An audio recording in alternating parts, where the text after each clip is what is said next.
Good morning po. Ayan. So nag-aayos po ako dito ng kwan. Ito, katulad nito, wala siyang buhay to. Naka-on siya. Kaso hindi nakikita yung LED niya eh. Wala. So ang alam nila naka-off. Pero pag binuhay mo siya, ayan, pag pinindot mo rito, ayan, off, on. So papaano natin siya mai-steady na makikita mo yung LED na, yung lalabas ba? Yung may, ito, hindi siya dapat mawawala.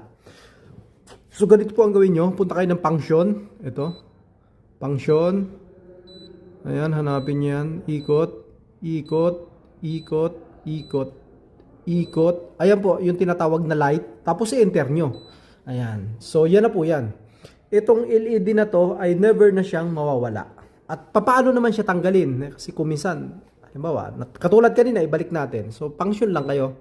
Tapos, cancel. Ayan. Wala na po yan. Ibig sabihin, mag-off siya. Ganun po yun. Balik natin. Function, enter.